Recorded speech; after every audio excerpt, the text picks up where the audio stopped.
내가 왜 김정은을 위해서 목숨을 바쳐야 되나? 사회주의 지상낙원이 아니다라는 것을 사람들이 인식하기 시작을 했고 외부로부터 정보가 유입되기 시작한 겁니다. 어떤 분은 그렇게 얘기합니다. 내가 뼛속까지 빨겠는데 영화 한 편에 내가 완전히 빨간물이 빠졌다라고 얘기를 합니다. 더군다나 이번에 푸틴이 김정은과 함께 정상회담을 했지 않습니까? 김정은이 할 수 있는 모든 의전을 다 했어요. 평양 시인에 있는 모든 사람들을 다 모아서 이 행사를 한 것 같아요. 저는 그 영상을 보면서 야, 김정은이 정말 급했구나.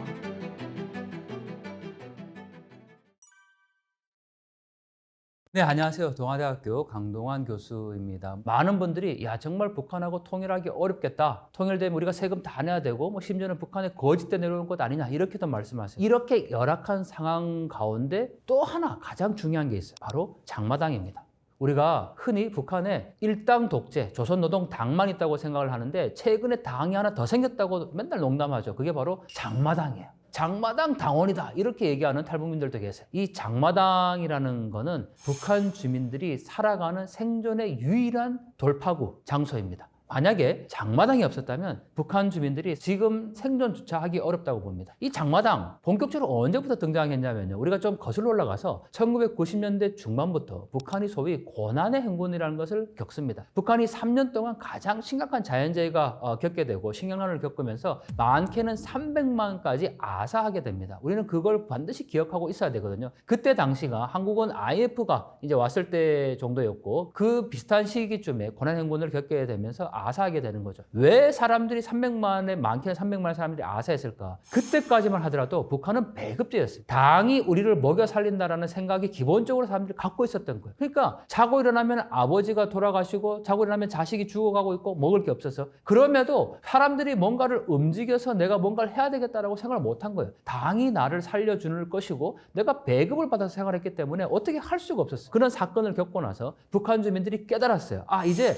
나를 먹여 살리는 거는 당이 아니라 바로 나 자신이구나. 그게 가장 중요하거든요. 그때부터 장마당이 활성화되기 시작을 했고 더 나아가서 이 고난의 행군 시기에 우리가 주목하는 것은 바로 국경이 조금씩 열렸다라는 겁니다. 탈북민들이 가장 많이 급증한 때가 언제냐면 바로 이 고난의 행군 시기예요. 1998년도, 2000년대 초반에 국경이 열리게 되면서 그게 뭐 열어줬다는 게 아니라 그냥 앉아서도 먹을 게 없어서 죽을 바에는 내가 강 건너서라도 한번 나가보겠다 해서 사람들이 나오기 시작한 거죠. 근데 나와서 뭘 보게 됐냐면 외부 정보를 접하게 된 거예요. 중국에서 접하게 된 양식이나 거기에 플러스 외부 정보를 갖고 북한에 들어가기 시작을 했고 그게 지금까지 계속 조금씩 이어지고 있다라는 거죠. 결국 이 장마당이라는 것은 지금 북한 주민들에게 식량을 구할 수 있는 유일한 창구 그리고 생필품을 구할 수 있는 곳 더 나아가서 외부 정보를 입수할 수 있는 그런 장소가 된다는 거예요. 물론 지금은 우리가 한국에서 1인 세대가 많아지기 때문에 시장에 가서 옆 사람과 이렇게 얘기하거나 그러진 않죠. 그렇지만 예전에 한국도 시장에 가면 물건만 사는 게 아니라 정보가 교환됐어요. 야, 그 옆집에 무슨 일이 있었대? 뭐 누구 엄마 뭐 했대? 뭐 이런 얘기 다 전하고 그게 시장의 역할이었거든요. 더군다나 북한은 통제 사회였잖아요. 지역과 지역을 이동할 때 도와 도를 이동한다는 것은 엄격히 금지되었고 지금도 역시 뇌물을 주지 않으면 갈 수 없는 구조예요. 그런데 장마당이 생기면서 새로운 계층이 생겨나기 시작했어요. 예를 들면 대거리 상인, 이게 대넘기 상인이라고 얘기를 하는데 물건을 북중 국경에서 이제 받아오면 그거를 안쪽 지역에까지 가서 거래할 수 있는 도매로 거래를 하는 거예요. 그걸 이제 운수업과 연계돼서 물건을 넘겨주면서 이윤을 받게 되는 거고 또 메뚜기 상인도 생겨납니다. 북한 당국이 장마당을 자릿세를 받고 내주기도 해요. 허용하는 거죠. 그런데 자릿세를 내지 못하는 북한 주민들은 그냥 장사하다가 단속이 나오면 도망가야 돼요. 그래서 메뚜기 상인이라고 얘기를 하죠. 그리고 또 물건을 많이 사는 사람들은 그것을 옮겨야 되니까 지게꾼도 생겨나게 되는 거고 여러 다양한 계층들이 지금 분화가 이루어지고 있는 것이 바로 이 장마당이기 때문에 이 장마당이야말로 앞으로 우리가 북한 변화에 있어서 가장 핵심적으로 봐야 되는 내용이고 더 중요한 거 바로 우리가 장마당 세대라고 얘기를 하죠. 장마당 세대는 말 그대로 1980년대, 90년대에 태어난 이 세대를 말하는데 이들은 태어나면서 당에 의해서 당의 은혜로 살아난 세대가 아니에요. 한 번도 배급을 받아본 적이 없는 세대예요. 태어나서 어릴 때부터 장사를 했거나 아니면 부모가 장사를 하러 나가서 제대로 학교 교육을 받거나 사상 교육을 받지 못한 세대예요. 나를 먹여 살린 것이 북한 당국이 아니라 시장이라는 인식을 갖게 되는 거고 지금의 장마당 세대, 더 나아가서 북한에도 MZ세대가 있을 텐데 그들은 이제 남한의 영화나 드라마를 통해서 생각이 깨어난 세대라는 거죠. 그래서 과거의 아버지, 어머니와는 전혀 다른 생각을 합니다. 가장 중요한 차이는 아버지, 어머니는 김일성, 김정은을 위해서 목숨을 바칠 수 있는 세대였어요. 하지만 지금 세대는 안 해요. 내가 왜 김정은을 위해서 목숨을 바쳐야 되나? 라고 생각을 하기 때문에 이러한 장마당 세대 그리고 장마당의 확산 자체가 앞으로 북한 변화에 굉장히 중요한 동력이 될 수 있다는 거고 저는 그것이 북한 체제가 곧 붕괴될 수 있다라는 하나의 근거로 보는 겁니다.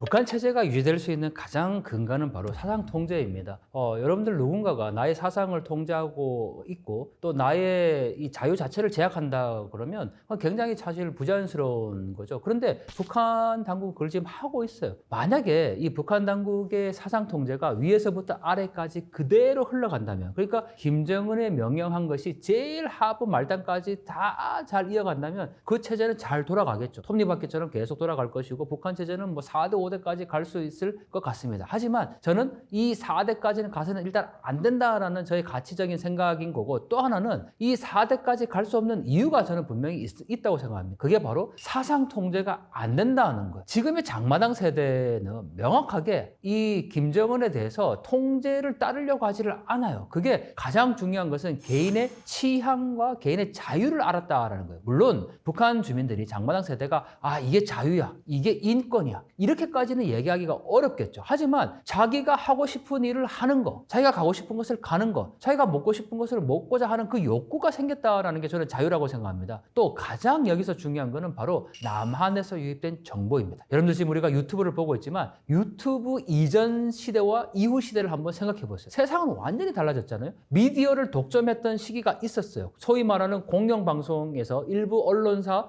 신문 방송이 그냥 정보를 일방적으로 베풀렸죠. 하지만 지금은 양방향이에요. 그리고 우리가 수많은 정보 가운데 선택을 할 수가 있어요. 그게 바로 지금의 시대죠. 북한도 똑같은 겁니다. 과거에 북한 당국이 끊임없이 정보를 통제를 했었죠. 북한 주민들에게 일방적인 정보만 줬어요. 지금도 마찬가지예요. 당연히 다른 정보는 주지 않습니다. 오로지 김정은을 어떻게 하면 잘 충성해서 떠받들 수 있을까? 어떻게 하면 우리 이 정권을 유지할 수 있을까? 그런 관점에서 이 노예와 같은 그런 북한 주민들을 지금 만들어내기 위해서 계속 사상 선전을 하고 있어요. 하지만 바로 외부로부터 정보가 유입되기 시작한 겁니다. 가장 주목되는 거는 바로 남한의 영화나 드라마 그리고 K-팝이라는 거예요. 자, 여러분들 노래 한 곡이 어떻게 생각을 바꿔낼 수 있을까라고 갸우뚱할 수 있지만 우리가 남한 노래 들으면 어떤 마음 드십니까? 한국 노래 중에 사실 사랑 빼면 노래 되는 게 없죠. 대부분 다 사랑을 주제로 하지 않습니까? 그런데 북한 노래는 뭘 주제를 할까요? 바로 사상입니다. 북한 노래 중에 사상 빼면 노래가 안 돼요. 모든 노래는 다 사상에 맞춰져 있어요. 어떻게 하면 김정은에게 충성할 것인가, 나라에 충성할 것인가,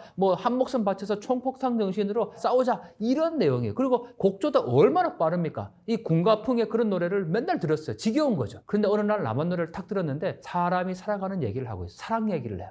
이게 이런 노래가 있다고 충격을 받았어요. 근데 어느 날 남한의 영화나 드라마 한 편을 보게 됐어요. 이거는 노래와 또 다른 거야. OST가 흘러나오고 있고 남한의 드라마나 영화를 보면 평소에 보지 못했던 남한의 모습을 보게 된 거죠. 가장 충격적인 장면. 썩고 병든 자본주의고 남한에 거지 노숙자 많다고 어릴 때부터 교육을 받았어요. 근데 남한의 영화나 드라마 속에 보면은 차가 엄청나게 많이 다니잖아요. 우리가 아침에 출근할 때 보면 막 차 막혀 있죠. 그리고 그 옆에 보면은 막 서울을 배경으로 하는데 주로 63빌딩, 여의도 그 빌딩을 보이죠. 제가 봐도 정말 대한민국이 참 잘 산다고 느끼는 게 그 여의도의 빌딩이에요. 아침에 출근할 때 그 엄청난 교통체증과 빌딩의 모습들을 보면서 참 대한민국 경제 잘 산다 이런 생각을 저는 하게 돼요. 저도 그렇게 생각하는데 북한 주민들은 오죽하겠습니까? 더 나아가서 여러분들 밥상 위에 드라마에서 반찬과 쌀밥이 올라가는 장면을 보고 참 우리나라 잘 사네 이렇게 생각해 본 적 있습니까? 아마 지금 젊은 세대들은 그런 생각 전혀 안 할 거예요. 왜냐하면 그건 너무 당연한 거니까요. 쌀밥을 먹는 게 너무 당연한 거예요. 오히려 우리 사회에서 지금 너무 쌀밥을 안 먹어서 문제예요. 다이어트 한다고 밥을 안 먹잖아요. 그리고 음식물 쓰레기 너무 많이 나오잖아요. 그런데 북한에서는 어느 날 남한의 영화나 드라마를 보니까 흰 쌀밥에 반찬이 막 수십 개 올라가는 거예요. 그것도 잘 사는 집도 아닌 일반 서민을 대상으로 하는 그런 드라마 내용이었어요. 그런 장면들이 결국은 북한 주민들에게 충격을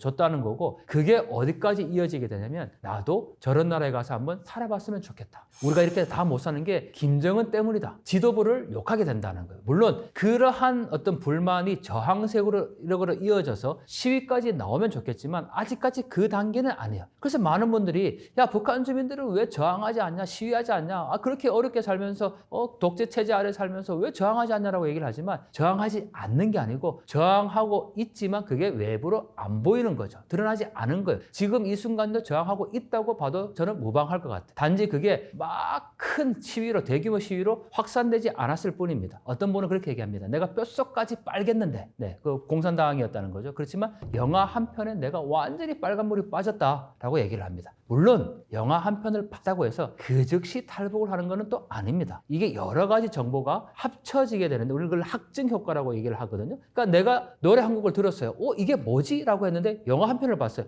내가 분명히 교육을 받았을 때는 남조선은 썩고 병든 자본주의라고 했는데 잘 사네? 라는 의문을 가지게 됐어요. 그런데 장마당에 나가서 봤는데 한국에서 들어온 물건을 구하게 됐어요.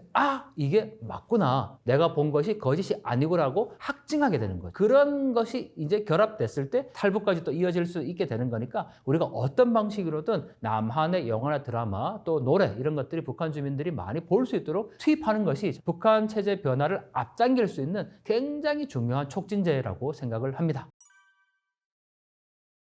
북한 정권의 입장에서는 체제 유지가 가장 관건인 거죠. 김정은의 생각은 오로지 어디에 있습니까? 자신의 정권을 유지하는 거예요. 그게 김정은이 밤낮으로 생각하고 있는 거겠죠. 그러면 체제를 유지한다라는 것은 주민들이 충성된 결집력을 가져야 되는 것이 가능한 거고 어느 정도 조금은 먹고 살게 해줘야 되는 거예요. 왜냐하면 배부르면 다른 생각을 한다라는 것을 김정은도 알아요. 그래서 굳이 경제를 막 발전시킬 필요도 없어요. 김정은 입장에서는 자기만 잘 살면 되는 거예요. 그렇지만 최소한의 사람이 살아갈 수 있는 기본적인 식량과 그리고 이 주민들이 충성도를 보여줄 수 있게 하기 위해서 사상선전을 계속해야 되는 거죠. 그런데 이 사상선전이 그냥 위에서부터 억압만 한다고 해서 되는 건 아니에요. 그러다 보니까 북한이 이제 어떤 방식을 쓰냐면 주체적 변형이라는 단어를 씁니다. 가장 대표적인 게 음악이에요. 얼마 전에 여자친구 한국 걸그룹이죠. 여자친구의 핑거팁을 표절했다라는 내용을 제가 처음으로 공개한 적이 있습니다. 저는 북한의 음악 정치를 연구를 하는데 왜 음악을 연구를 하게 됐을까? 제가 북한에서 유통되고 있는 남한의 영화나 드라마, 한류가 어떻게 북한 사회를 변화시킬 것인가 이게 저의 연구 주제였는데 그러다 보니까 북한 음악에 관심을 가질 수밖에 없었어요. 근데 어느 날 북한 음악을 듣다 보니까 이거 완전 한국 음악을 그냥 표절한 거예요. 왜 했을까가 중요하죠. 북한 당국이 과거에는 위로부터 끊임없이 통제하고 단속만 했어요. 물론 지금도 그걸 하고 있어요. 하지만 이거와 더불어서 지금은 한국 거를 자기식으로 바꾸어서 변형했다고 얘기를 하거든요. 그래서 주체 사상의 변형이니까 주체적 변형이라는 표현을 씁니다. 쉽게 얘기하면 이런 거예요. 모기장론이 과거에는 북한이 당국이 주장을 했던 거예요. 모기장을 치고 외부로부터 들어오는 걸 모든 걸 막겠다. 그게 모기장론이에요. 그런데 이제 모기장론과 더불어서 주체적 변형, 우리식으로 바꾸어서 하겠다. 그러다 보니까 한국 음악을 표절하게 되는 거고 심지어 최근 공연을 보면 막 북한의 이 청년들을 대상으로 한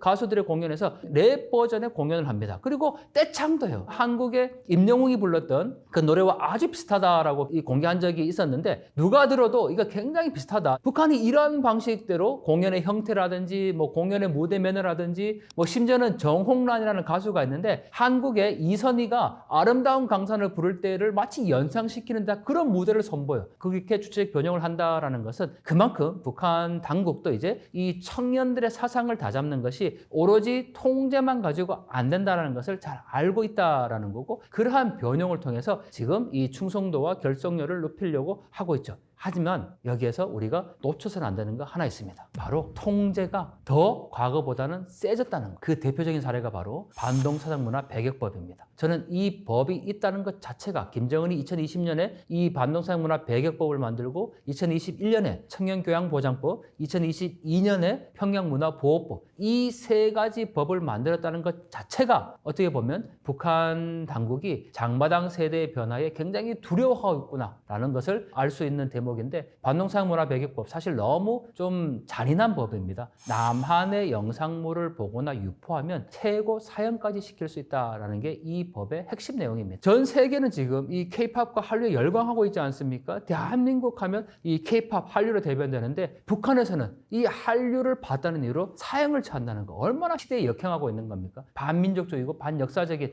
그런 행태를 지금 김정은이 하고 있다라는 건데 저는 이 북한의 장마당 세대가 그 어려운 상황 속에서도 이렇게 외부 정보에 접하고 있고 생각이 깨어나고 있다라는 것이 바로 우리의 희망이라고 생각이 들고 이러한 변화가 북한 체제에 거대한 균열을 낼 것이다. 저는 확신합니다. 많은 분들이 김주에 대해서 궁금해 하시죠. 4대 세습의 후계자다라고 얘기하시는 분도 있고 또 그렇지 않은 분도 그렇지 않다라고 주장을 하는데 김주애가 4대 세습의 후계자다 아니다. 이거를 학문적인 관점에서 자꾸 논쟁을 합니다. 저는 일단 가치지향적으로 그렇게 되어서는 안 된다는 것을 먼저 말씀드리고 싶습니다. 김주애 4대 세습 절대 해서는 안 되고 그렇게 가서도 안 됩니다. 우리가 살아가고 있는 이 한반도에 핵을 머리에 이고 더군다나 이제 10대 이 여자아이가 4대 세습을 받아서 2,500만 북한 주민들을 독재로 또 통치한다? 너무 끔찍한 일이지 않습니까? 저는 일단 그 부분에 대해서 굉장히 반대를 일단 하고요. 자, 김정은의 이 딸을 김주애를 데리고 나온 이유 뭘까? 저는 이게 4대 세습의 관점에서 김주애를 지금 초점을 두는 게 아니라 그 모든 카메라 포커스는 김주애를 데리고 나온 김정은에 초점이 두고 있는 겁니다. 왜냐하면 김정은은 젊은 나이에 지금 등극을 했고 우리가 2012년에 김정은이 공식으로 등장할 때 30대였습니다. 그러면 지금 거의 이제 한 10여 년의 시간이 지났는데 아버지, 어버이로서의 의미가 굉장히 북한에서는 강조가 됩니다. 그거를 친애하는 어버이 원수님이라는 표현으로 사용을 하고 있죠. 이전까지 북한에서 김일성, 김정일은 친애한 어버이 원수님이었습니다. 그렇지만 김정은은 처음에 등장했을 때 처음부터 어버이라는 이미지를 갖지 못했어요. 일단 나이가 너무 어리지 않습니까? 아니 북한에 초중고생만 있는 게 아니라 김정은보다 나이가 많은 50대, 60대도 당연히 있는데 그 사람들이 봤을 때는 김정은은 어버이의 개념, 그러니까 육신의 아버지가 아니라 정치적인 생명을 보유하는 어버이가 아닌 거예요. 지금의 상황들을 보면 일단 외형적으로라도 육신의 아버지라는 이미지를 보여줄 필요가 분명히 있다라는 거죠. 그러면 자애로운 어버이상, 북한에서 늘 그렇게 강조하거든요. 친근한 어버이, 자애로운 어버이. 그래서 이번에 북한 당국이 만들어내는 그 랩 버전의 노래 가운데 신곡이 있어요. 바로 친근한 어버이라는 제목이에요. 이 친근한 어버이 가사가 어떻습니까? 항상 뭐 자기들과 함께 돌봐주고 자기들을 돌봐주는 건 어버이로서의 이미지를 이 노래가 담고 있거든요. 이 노래까지 지금 신곡으로 배포하면서 또 그 어버이라는 걸 강조하고 있다라는 거죠. 그러면 결국은 김주애를 데리고 나온다라는 것은 자애로운 어버이, 친근한 어버이, 인민 위의 이 원수, 자애로운 어버이로서 그런 어떤 권위를 상징하고자 하는 이미지를 잘 보여주고 있다라는 거예요. 그런 점에서 우리가 김주애를 김정은이 정치, 이미지 정치로 굉장히 잘 활용하고 있다. 그러니까 얼마나 끔찍한 일입니까? 자기의 딸조차 지금 자신의 정권 유지를 위해서 이렇게 활용하고 이용하고 있는 모습이니까 우리가 이 부분에 대해서 좀 주목해야 되는 거지. 김주애가 이렇게 뭐 데리고 나오니까 마치 이제 군사훈련 받고 뭐 후계 수업 받고 이런 것 아니냐? 저는 그렇게 보지는 않습니다. 이거는 한마디로 김정은의 통치 강화를 위한 이미지 정치의 일환이다라고 저는 봅니다.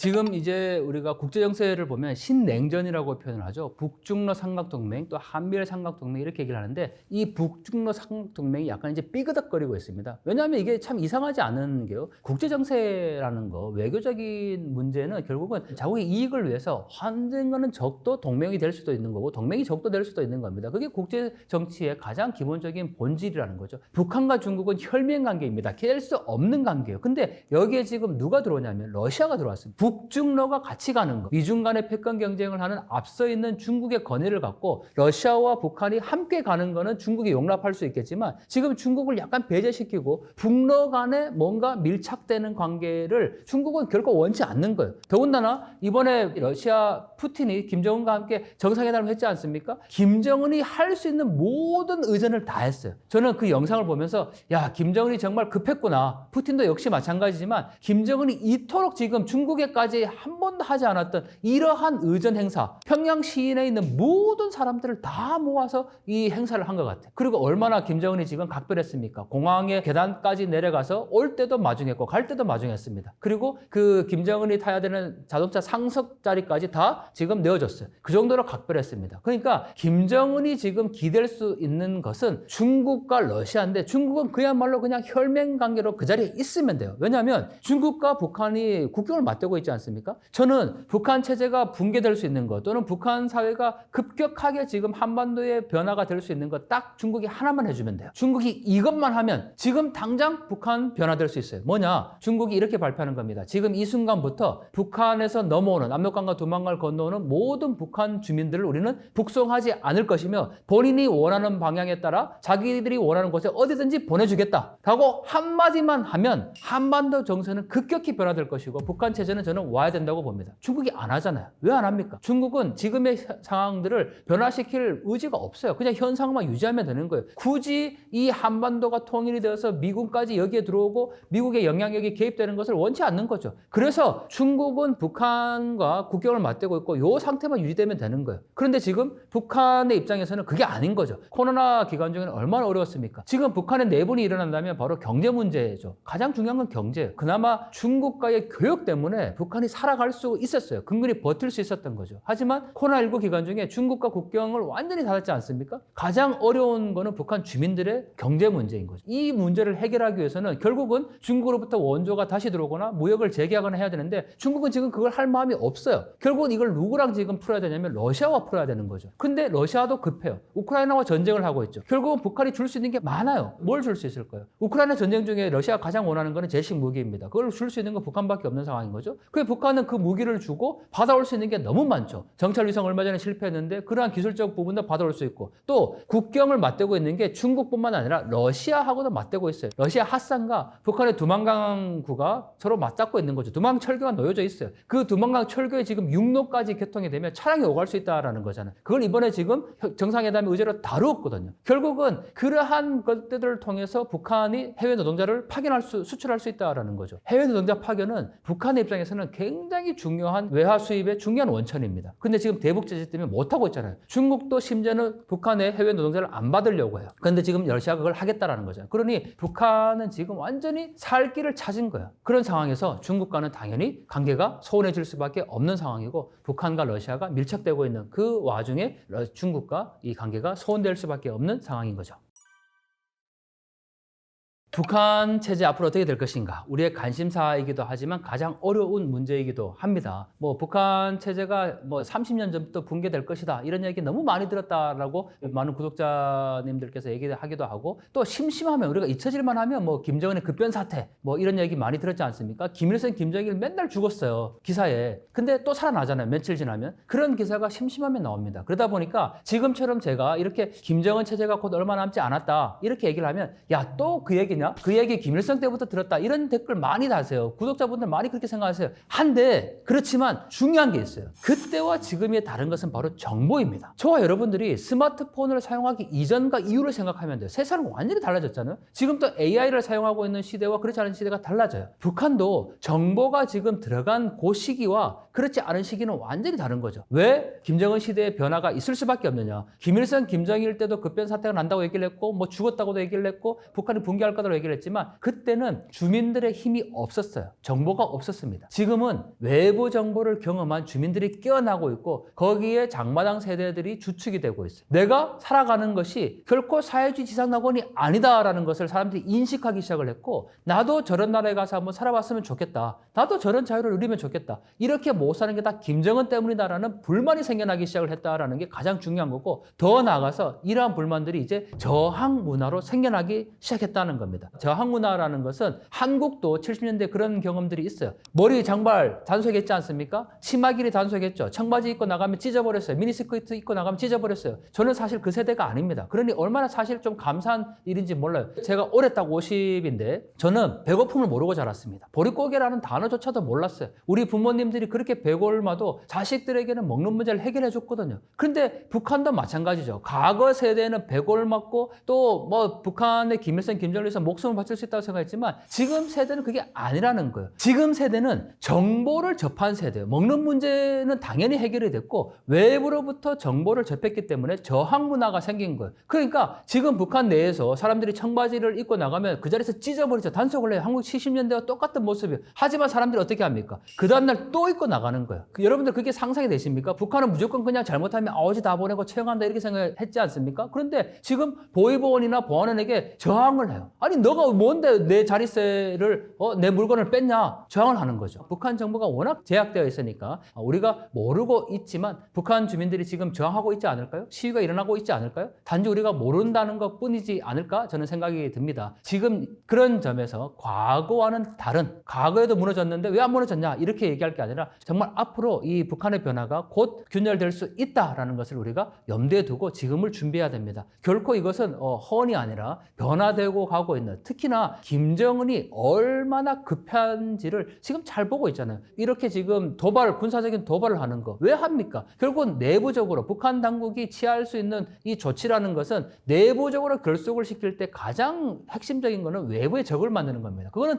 외교나 국내 통치에서 너무 당연한 방식인 거죠. 그거를 북한은 오랫동안부터 활용해 왔습니다. 결국은 지금 오물풍선을 보내고 이런 것들 가장 전형적으로 이 사상 통제를 하거나 북한 주민들을 결속시키기 위한 하나의 이 방법이라고 할 수 있는데, 오물풍선이 너무 잘 보여주고 있는 겁니다. 오물풍선 북한이 왜 보냈겠습니까? 김정은이 오물풍선에 보낸 이유는 바로 남한의 탈북민들이 북한의 정보를 유입하는 것에 대해서 대응한 차원에서 보냈다라고 북한이 분명히 밝혔죠. 이렇게 남한에서 보낸 것들이 과연 뭐 북한에 유입되냐 아니냐 뭐 논란이 있지만 북한 당국이 증명을 해줬어요. 그게 싫다는 거잖아요. 이렇게 들어온 정보가 분명히 장마당 세대의 의식을 변화시킬 수 있고 그게 자신들의 체제의 위협 요인이 되니까 불안하니까 지금 이렇게 오물풍선 도발까지 하게 되는 거고 장벽까지 지금 휴전선에 세우고 있지 않습니까? 그러면 북한 내부에서 아무런 일이 벌어지지 않았다면, 김정은이 그냥 사상 통제하고 잘 굴러간다면 뭐하러 이렇게 오물풍선 보내고 휴전선에 철책 쌓고 뭐 반동상 문화 배기권 만들어서 처형까지 시키고 하겠습니까? 북한 사회 내부가 그만큼 동요되고 있고 흔들리고 있다는 것을 김정은이 여실히 보여주고 있다는 증거죠. 그래서 우리가 이제는 준비해야 합니다. 정말 북한 체제 변화가 얼마 남지 않았습니다.